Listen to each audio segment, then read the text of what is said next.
તો અમદાવાદ શહેરમાં ધોધમાર વરસાદની શરૂઆત થઈ ચૂકી છે। એસજી હાઈવે પર વરસાદી માહોલ જામ્યો છે તો અનેક એવા વિસ્તારો ચાંદલોડિયા, ગોતા, ચાણક્યપુરી, પાલડી, ગુજરાત કોલેજ રોડ કે જ્યાં અત્યારે વરસાદી માહોલ જામ્યો છે। તો વધુ વિગતો સાથે સંવાદદાતા સંજય લાઈવ જોડાઈ ગયા છે। સંજય, અમદાવાદ શહેરમાં ધોધમાર વરસાદની શરૂઆત થઈ ચૂકી છે। આપ કયા વિસ્તારમાં છો, ત્યાં કેવો વરસાદી માહોલ?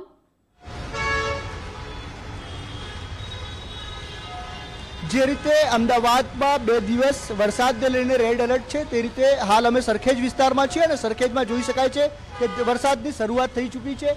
બિલકુલથી થોડાક સમય પહેલાં સમગ્ર જે વાતાવરણ છે તે આખું આકાશ કાળા ડિબાંગ વાદળોથી ભરાઈ ગયું હતું, અંધારપટ છવાઈ ગયો હતો। ત્યારબાદ વરસાદની શરૂઆત થઈ છે।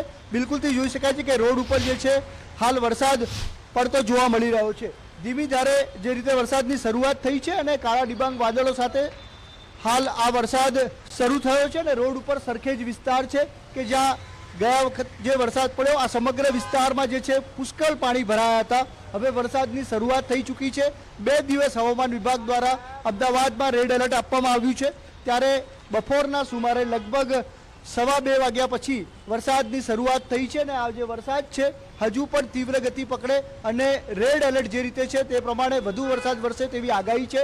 ત્યારે તમામ શાળાઓને આજે જે છે રજા આપવામાં આવી છે અને તમામ લોકોને ઘરમાં રહેવા અપીલ પણ તંત્ર દ્વારા કરવામાં આવી છે।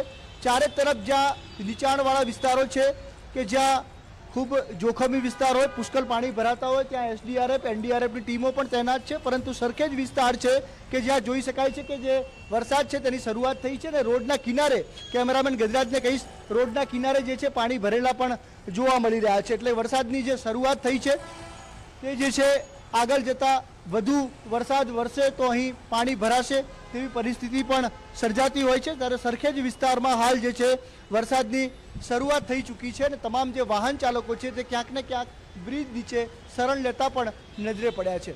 જી સંજય, આભાર વિગત સાથે જોડાયા તે બદલ। તો અમદાવાદ શહેર